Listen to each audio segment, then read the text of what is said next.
Hello. तो आग अब हम लोग चलते हैं दो चर वाले रैखिक समीकरण में बीजगणितीय विधि से हल करने की तरीका को जानते हैं। तो सबसे पहला नंबर बात, बीजगणितीय विधि से हल करने से पहले उसमें कुछ बातें होती है, उसको जान लेते हैं। तो मानते हैं हमारे पास समीकरण के बारे में तो हम लोग जान चुके हैं, इसीलिए डायरेक्ट हम लोग चलते हैं समीकरण पर ही। समीकरण 7x - 15y = 2x + 2y = 3। देखिए यहाँ पे समीकरण 1 भी डिनोट किया हुआ है और समीकरण 2 भी डिनोट किया हुआ है। तो सबसे पहले समीकरण 1 में हम लोग को यह जानना है, पहली चर राशि के पहले कोई अगर संख्या हमको दिखाई देगा तो उसे डिनोट करेंगे a1 से। क्या चीज़ से डिनोट करेंगे? a1 से। उसी तरह दूसरे समीकरण 1 में ही दूसरे चर राशि के पहले जो संख्या हमको दिखाई देगा उसे डिनोट करेंगे हम लोग b1 से, समीकरण 1 में ही। ठीक, अब देखिए उसी तरह समीकरण 1 में ही अगर विदाउट मतलब चर राशि नहीं हो, केवल अचर राशि हो, उसे हम लोग डिनोट करेंगे किससे? c1 से। क्या चीज़ से डिनोट करेंगे? c1 से। अगर समीकरण 1 में है इसीलिए a1, b1 और c1। फिर नीचे चलते हैं समीकरण 2 में। किसमें? समीकरण 2 में। समीकरण 2 में क्या करना है? समीकरण 2 में क्या करना है? तो समीकरण 2 में भी उसी प्रकार पहला चर राशि के पहले वाली जो संख्या हमको दिखाई देगा उसे डिनोट करेंगे हम लोग a2 से। क्या करेंगे? a2 से। और दूसरे समीकरण में ही दूसरा चर राशि वाली जो संख्या दिखाई देगा उसे डिनोट करेंगे हम लोग b2 से। क्या चीज़ से? b2 से। और उसी तरह बिना अचर राशि वाली जो संख्या होगा उसे डिनोट करेंगे हम लोग c2 से। अब देखिए हमारे पास समीकरण 1 और समीकरण 2 में बीजगणितीय विधि से हल करने की तरीका में हम लोग को क्या मिलेगा?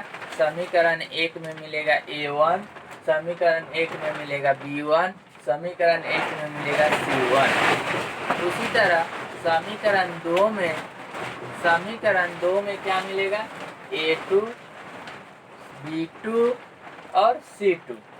तो अब देखिए अगर ऐसे स्थिति में अगर हमको दिखाई देने लगे a1 बटा a2 बराबर नहीं है b1 बटा b2, तो हम इसे कहेंगे, क्या जानते हैं? हम इसे कहेंगे इसका एक और केवल एक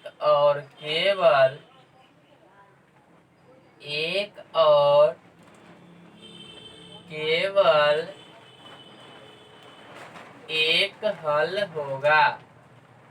एक और केवल एक हल होगा। इसी को क्या कहा जाता है? अद्वितीय। क्या कहा जाता है? अद्वितीय कहा जाता है। क्या कहा जाता है? अद्वितीय हल होगा। अद्वितीय हल होगा। अद्वितीय हल होगा इसका मतलब क्या? अद्वितीय का मतलब क्या होता है? जिसका कोई जोड़ा नहीं हो उसे अद्वितीय हल कहते हैं। अब आप ही बताइए, एक और केवल एक हल यानी कि एक ही हल है, तो इसका कोई जोड़ा लगेगा? नहीं ना लगेगा। इसीलिए इसको क्या कहा गया है? अद्वितीय हल कहा गया। फिर आगे देखिए, इसी में आपको क्या मिलेगा? a1 बटा a2 बराबर है b1 बटा b2 बराबर नहीं है c1 बटा c2। अब देखिए यहाँ पे a1 बटा a2 बराबर है b1 बटा b2 बराबर नहीं है c1 बटा c2। तो इनका जो हल होगा वह क्या होगा? कोई भी हल नहीं होगा। कोई भी हल नहीं होगा। तो पिछले क्लास में हम आपको बता चुके हैं कोई भी हल नहीं होगा इसका मतलब क्या होता है? शून्य होता है। फिर आगे देखिए तीसरा आपको मिलेगा A1 बट्टा A2 बराबर है B1 बट्टा B2 बराबर है C1 बट्टा C2। तो इसका जो हल होगा वह होगा अनेक, कहिए अनेक हल होगा। अब अनेक हल होगा इसका मतलब क्या होता है, अनंत हल होगा। अब देखिए यहाँ पे हमने आपको इस तरह की चीज पढ़ा चुके थे, लेकिन इस तरह की चीज नहीं पढ़ाए थे। तो अगर हमारे पास समीकरण 2 है और इस प्रकार से A1 B1 C1 A2 B2 C2 और उसको इस तरह सजा कर देखेंगे तो बिना ग्राफ खींचे हुए भी हम लोग जान सकते हैं कि इसका हल मतलब समीकरण का हल क्या होगा, एक होगा कि कोई नहीं होगा या अनंत होगा। तो ये देखिए ये सारे के सारे आपको ऑब्जेक्टिव क्वेश्चन बनाने में बिना टाइम लिए हुए बनाने में बहुत सहूलियत करेगा। केवल ऑब्जेक्टिव ही इस पर बनेगा, कभी कभी सब्जेक्टिव बनेगा जो बीजगणितीय विधि में क्वेश्चन रहेगा, ग्राफीय विधि में क्वेश्चन नहीं देगा। अब देख लीजिए तो बीजगणितीय विधि में, इसीलिए हम बीजगणितीय विधि में ये चीज को दर्शा रहे हैं। तो देखिए अब एक चीज और जान लीजिए, पिछले क्लास में अर्थात जब हम लोग ग्राफीय विधि से पढ़ रहे थे तो हमको ये चीज नहीं मिला था, लेकिन ये चीज तो मिला था ना। अब देखिए जब ये चीज मिला था तो हम लोग एक चीज और जान लेते हैं। अगर हमको ये चीज मिला हुआ है और कोई कहे जो ग्राफीय मतलब ग्राफ बताइए, एक और केवल एक का जो ग्राफ होगा वह ग्राफ कैसा होगा यह बताइए, तो आप क्या कहिएगा, तो इसका ग्राफ प्रतिच्छेदी होगा। इसका ग्राफ क्या होगा, एक और केवल एक का हल क्या होता है, एक और केवल एक जो हल होता है उसका ग्राफ क्या होता है, प्रतिच्छेदी होता है। कोई भी हल नहीं होगा उसको क्या कहते हैं, उसको ग्राफ क्या होता है, तो उसका ग्राफ होता है समांतर होता है। और अनेक हल के लिए क्या होता है, संपाती होता है। यहीं पे एक चीज और आपको पढ़ना है, क्या पढ़ना है जानते हैं, जैसे A1 बटा A2 बराबर नहीं है B1 बटा B2, तो इनको युग्म कौन सा युग्म कहा जाएगा, ये भी चीज आपको ग्राफ की चीज में पढ़ाया हुआ था। तो ऐसे स्थिति वाले युग्म को हम लोग कहते हैं अविरोधी युग्म।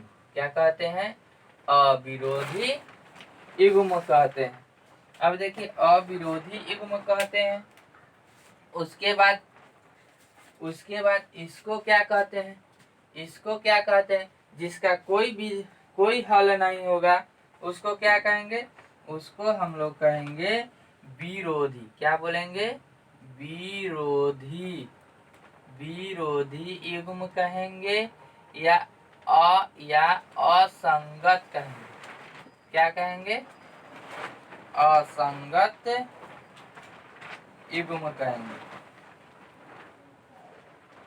क्या कहेंगे, असंगत युग्म कहेंगे। अब देखिए यहाँ पे लास्ट में हमारा बच रहा है, क्या बच रहा है, तो इसका अनंत हल है। अनंत हल वाले को क्या कहेंगे हम लोग, तो हम लोग इसको कहेंगे आश्रित। क्या कहेंगे, आश्रित कहेंगे या संगत युग्म कहेंगे। क्या कहेंगे, आश्रित कहेंगे या संगत युग्म कहेंगे। उसके बाद अगर ग्राफ पर चलते हैं तो इसको क्या कहेंगे, प्रतिच्छेदी कहेंगे, प्रतिच्छेदी ग्राफ। इसको क्या कहेंगे, समांतर ग्राफ। इसको क्या कहेंगे,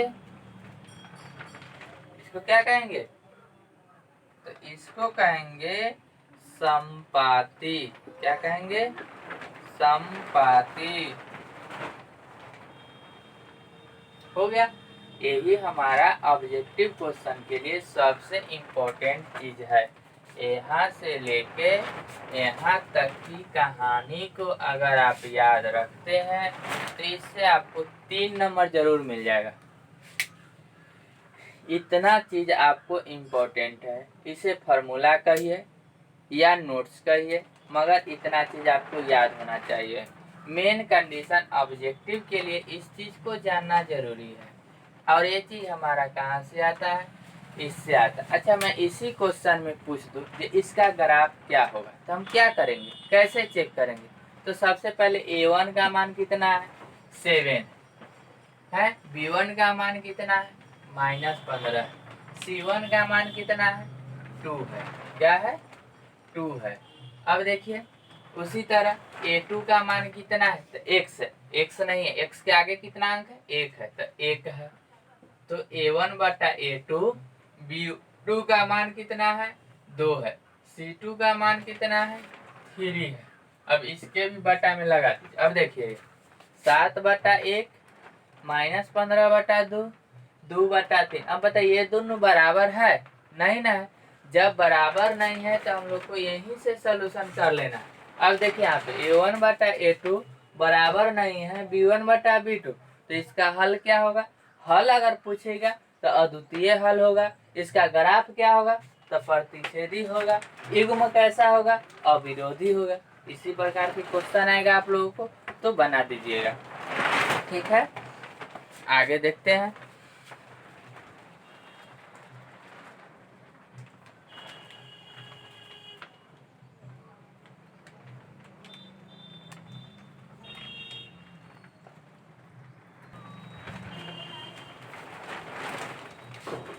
तो अब हम लोग आते हैं आगे 2 चर वाले रैखिक समीकरण को बीजगणितीय विधि से हल करने में 5 में से किसी एक पे चर्चा करते हैं। तो किसी एक पे चर्चा करते हैं, तो अब हम लोग चर्चा करते हैं प्रतिस्थापना विधि पे। प्रतिस्थापना विधि क्या होता है? तो प्रतिस्थापना विधि हम लोग को सलूशन करने के लिए एकदम आसान तरीका है। आसान तरीका कहने का मतलब क्या है, प्रतिस्थापना होता क्या है? प्रतिस्थापना मतलब होता है किसी एक जगह से उठा के किसी दूसरे जगह पे रख देना है। इसी को प्रतिस्थापना विधि कहते हैं। जैसे हम लोग आजकल के खेत समय में देखिएगा, धान की खेती करना, वह किस विधि से धान की खेती होती है? तो वो भी एक प्रतिस्थापना विधि से होती है। कैसे? तो देखिए सबसे पहले क्या होता है, धान को गिराया जाता है। धान को जब गिराते हैं तो उसमें से क्या होता है, बिच्चा निकलता है। एक छोटा सा नन्ही सा पौधे होते हैं। नन्ही से पौधे को हम लोग क्या करते हैं, उखाड़ते हैं। उखाड़ के फिर दूसरे खेत में जाके लगाते हैं। उसी को हम लोग क्या कहते हैं, प्रतिस्थापना विधि कहते हैं। तो यही बात हमको क्या करना है, प्रतिस्थापना विधि में हमको करना है। तो प्रतिस्थापना विधि में करना क्या है, तो समीकरण 1 में से समीकरण 1 से हमको क्या करना है, x के मान निकाल देना है। क्या कर देना है, समीकरण 1 से x के मान निकाल लेना है। और वहाँ पे और समीकरण 2 में जाके x के मान रख देना है। एकदम इजी है। जैसे में हम लोग देखते हैं, जब तक हम लोग क्वेश्चन देखेंगे नहीं समझ में नहीं आएगा। तो चलते हैं क्वेश्चन एक ले लेते हैं। हम लोग लेते हैं इसी क्वेश्चन को जो बोर्ड पे लिखा हुआ था, 7x minus 15y equal to 2। फिर अगला क्वेश्चन लेते हैं, x plus 2y equal to 3। ये देखिए हमारे पास और क्वेश्चन रहेगा को प्रतिस्थापना विधि से हल करें। अब देखिए इस क्वेश्चन में लिख दिया है किस विधि से हल करने के लिए, प्रतिस्थापना विधि से हल करने के लिए। तो प्रतिस्थापना विधि से जब हल करना होगा तो सबसे पहला नंबर बात क्या है, बार बार कहते हैं जो हम लोग को क्वेश्चन में समीकरण 1 और समीकरण 2 का मान, समीकरण 1 और समीकरण 2 लिख के नहीं देगा। तो हम लोग क्या करेंगे, समीकरण 1 और समीकरण 2 पहले लिखेंगे। तो हल में क्या लिखना है, समीकरण 7x minus 15y equal to 2 समीकरण 1। फिर लिखना है x plus 2y equal to 3 समीकरण 2। लिख दिए। तब जाके हम लोग लिखेंगे समीकरण 1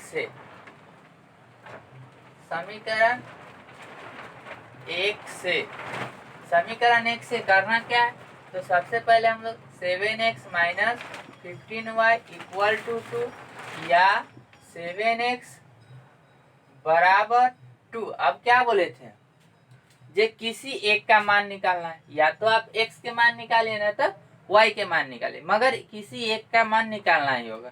तो हमने यहाँ पे किसका मान निकाला है, x के मान निकालना है, क्योंकि x के मान निकालना है। अब x के मान जब निकालना है तो हम लोग को क्या करना, x वाले के साथ जो भी दिखाई दे रहा है, x वाले के बाद जो भी संख्या आपको दिखाई दे रहा है उस सारे संख्या को बराबर को उधर ले जाना।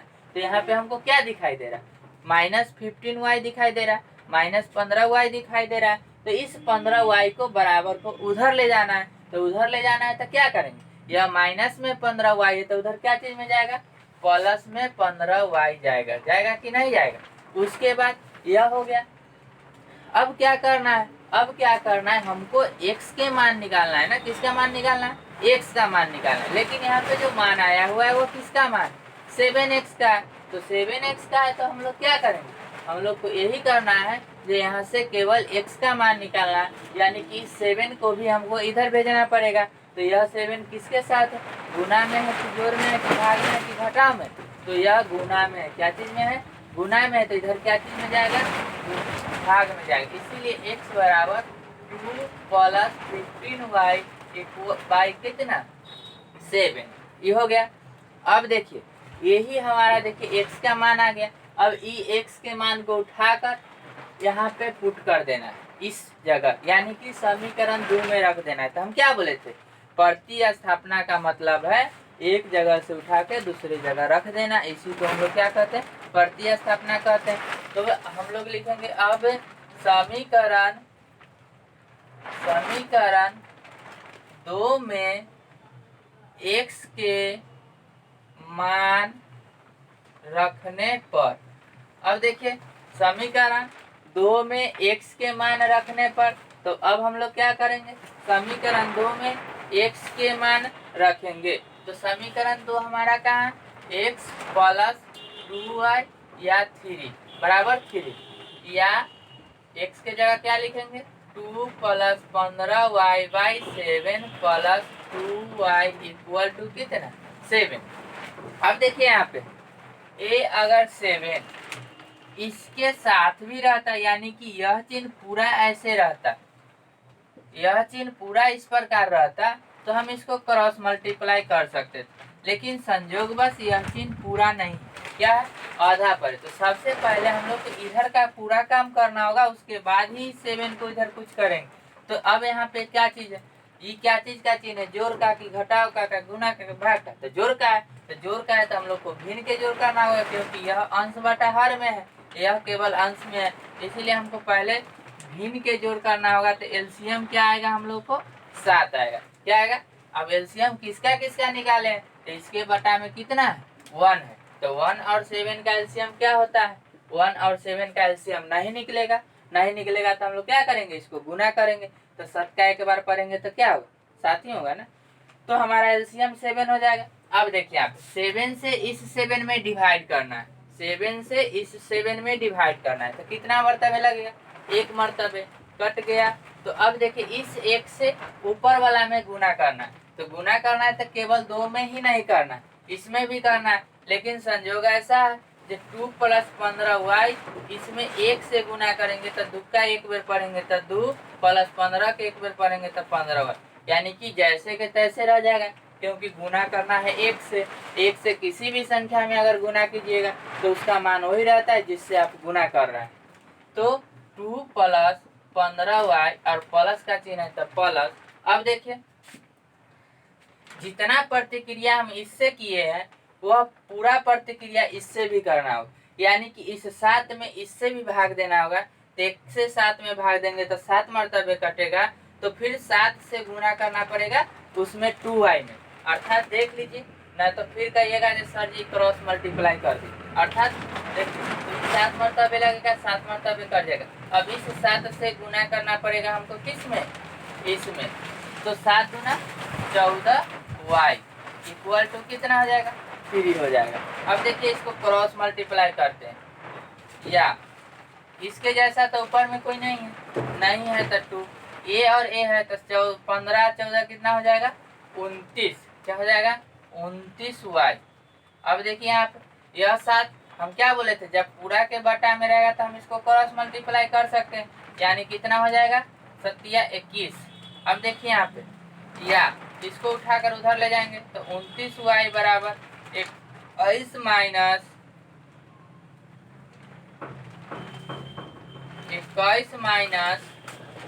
2 या 29y बराबर 19, या इसीलिए y बराबर 19/29।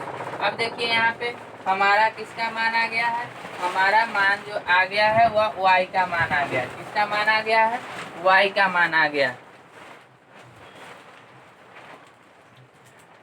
अब देखिए यहाँ पे y का मान आ गया है, तो जब हमारा y का मान आ गया है तो अब फिर क्या करना है, समीकरण 1 में, किसमें, समीकरण 1 में y के मान रख देना है। क्या करना है, समीकरण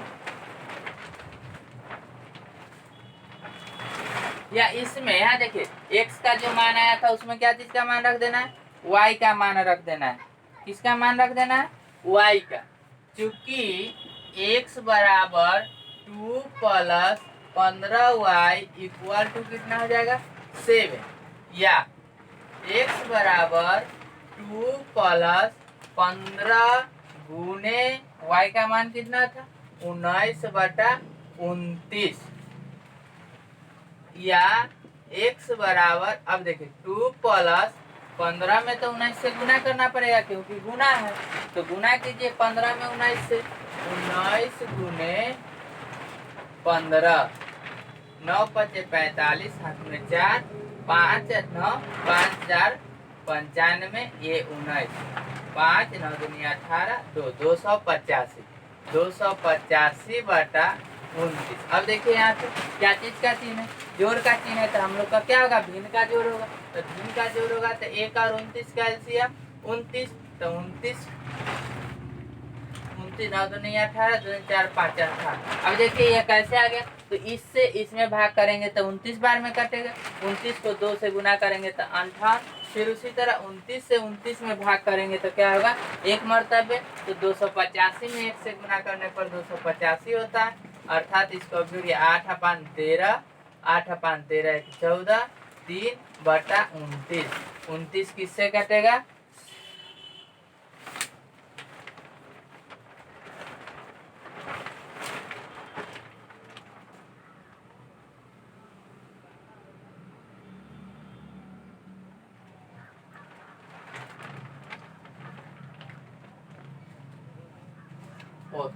यहाँ पे देखिए यहाँ पे 7 था ना,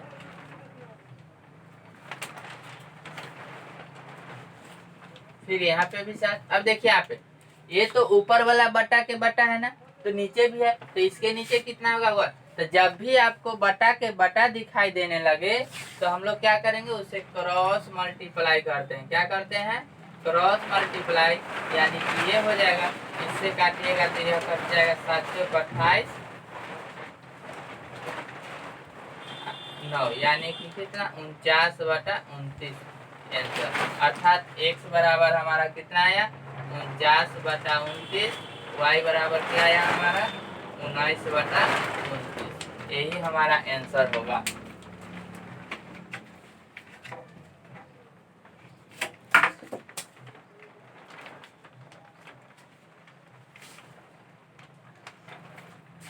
एक बार इसको फिर से देख लीजिए, जैसे हमने क्या बोला, जो प्रतिस्थापना विधि में हमको क्या करना है, जो इसको प्रतिस्थापना विधि में यही करना है, जो x के मान निकाल के y में रख दे, समीकरण 2 में रख देना है, या y के मान निकाल के समीकरण 2 में रख देना है। लेकिन x के मान या y का मान जो निकालेंगे पहले समीकरण 1 में से ही निकालेंगे। तो हमने यहाँ समीकरण 1 से 7x - 15y = 2 को लिए, और इससे x के मान क्या निकाला, 2 + 15y/7। उसी तरह अब समीकरण 2 में देखिए, यहीं से हमारा प्रतिस्थापना विधि स्टार्ट होता है। अब समीकरण 2 में x के मान रखने पर, x के मान रखने पर बोला जाए तो जहां भी हमको x दिखाई देगा वहां पे कितना रखेंगे, 2y + 15y/7 रखेंगे। तो यहाँ देखिए x + 2y = 3, फिर यहाँ पे देखिए, अब देखिए या करके जहाँ भी हमको x दिखाई दिया वहाँ क्या रखें, 2 + 15y/7 रखें। 7 रखने के बाद अब हमको क्या करना है, प्लस में क्या करना है, +2y। अब देखिए यहाँ पे हमने क्या बोला था, अगर पूरे बटा में होता तब हम इसको क्या करते, क्रॉस मल्टीप्लाई कर देते, लेकिन यहाँ पे पूरे बटा में नहीं ना, इसलिए हम क्रॉस मल्टीप्लाई नहीं करके क्या किए, यहाँ पे भिन्न के जोड़ बनेगा और भिन्न के जोड़ में क्या होता है, हर वाले का एलसीएम निकलता है। फिर हर का एलसीएम 7 और एक का एलसीएम कितना निकलेगा, वो 7 निकलेगा। फिर इस 7 से इसमें भाग करेंगे, इसमें भाग करेंगे और भाग करने पर जो भागफल आएगा उससे अंश में जो भी अंक होगा उससे गुना करेंगे। तो यहाँ पे 2 + 15y में अगर 1 से गुना करेंगे तो हमारा आंसर यानी कि गुणनफल जो आएगा वह 2 + 15y आएगा। फिर यहाँ पे 1 से जब 7 में भाग करेंगे तो हमारा क्या आएगा, भागफल 7 आएगा। तो 7 को 2 से गुना करेंगे तो 7 दूना 14y इक्वल टू जो है से। अब देखिए यहाँ पे यह पूरे के बाटा में 7 आ गया, तो हम इसको गुना करेंगे तो 7 21, ऊपर वाला देखिए 2 के 2 हो गया, ये दोनों एक जैसा है इसीलिए दोनों को जोड़ देंगे तो 29y हो जाएगा। अब देखिए समीकरण 2, जब ग्राफीय विधि हम लोग पढ़ रहे थे तो वहाँ पे क्या बोले थे, जे अगर ग्राफीय विधि पढ़ रहे थे तो हमने आपको यही सिखाया था, समान जाति वाले समान जाति के साथ जाते हैं, अर्थात x वाला के साथ जाएगा, बिना ABCD वाला बिना ABCD वाला के साथ जाएगा, यानी कि 2 जाएगा 21 के साथ, तो यह प्लस में तो यह क्या चीज में जाएगा, माइनस में जाएगा। यह 29y जैसे के तैसे रहेगा, तो 29y में से 2 21 में से 2 घटाएंगे तो 19। अब देखिए इसीलिए y बराबर क्या होगा, 29 19 जो कहते हैं यह गुना में है तो क्या चीज में आ जाएगा, भाग में, y के मान निकल गए। अब देखिए यहाँ पे, अब देखिए या तो हम समीकरण 1 में x के मान y के मान रखें, समीकरण 1 में y के मान रखें, या जो समीकरण 1 को हल करके हम लाए हुए हैं x बराबर इतना, लेकिन चिन्ह का प्रयोग जरूर देखिएगा। यहाँ पे इसीलिए का प्रयोग, यहाँ पे चूंकि का प्रयोग, चूंकि x बराबर इतना था जो कि हमने कल क्वेश्चन को सॉल्व कर चुके हैं यहाँ तक किए हुए। इसी में अब हम लोग क्या करेंगे, y के मान रखेंगे, तो y के मान जो रहेगा वही ना रखेंगे। अब देखिए यहाँ पे x बराबर या x बराबर 2 है तो 2 प्लस 15 है तो 15, y गुना में y का मान कितना था 19/29 बटा में कितना 7, जो कि यहाँ पे है ना।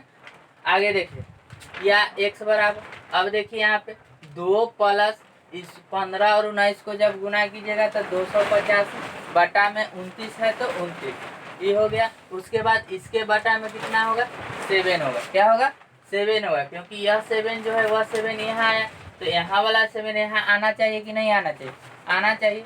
आगे देखिए फिर इसको भिन्न के जोड़ करेंगे तो एलसीएम कितना आएगा 29, कितना आएगा 29, तो 29 आ गया, तो 29 को 2 से गुना करेंगे तो 58, और यह जैसे के तैसे जब इसको ऊपर वाला को ऐड करेंगे तो हमारा 343 आएगा और बटा में 29। अब देखिए इसके बटा में कितना है 7 है तो यहाँ 7। अब देखिए ये बटा एक अलग है, यह जो बटा है यहाँ से लेकर यहाँ तक यह बटा अलग है, सॉरी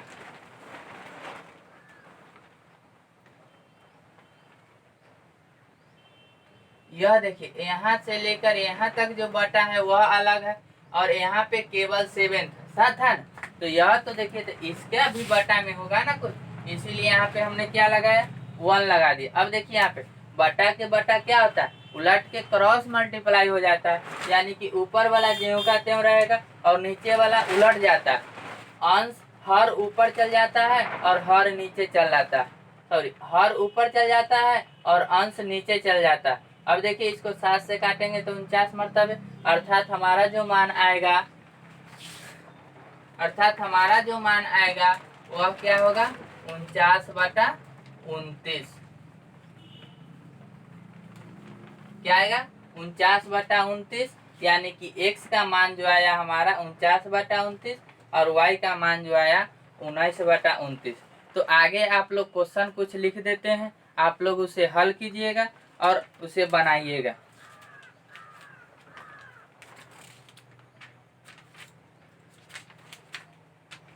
लिखा जाए क्वेश्चन,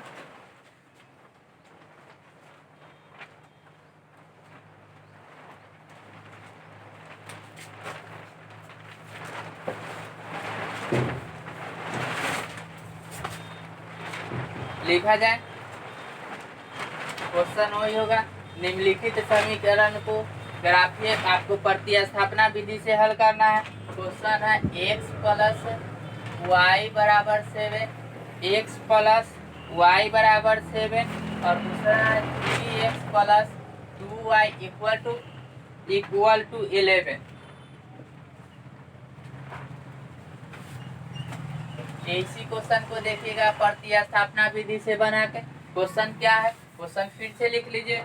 क्वेश्चन लिखना है हमको क्या चीज, x plus y equal to 7, फिर लिखना है 3x minus 2y equal to 11। Question number 1 प्रतिस्थापना विधि से हल करना है। क्वेश्चन नंबर 2 देखा जाए। क्वेश्चन नंबर 2 देखा जाए तो आपको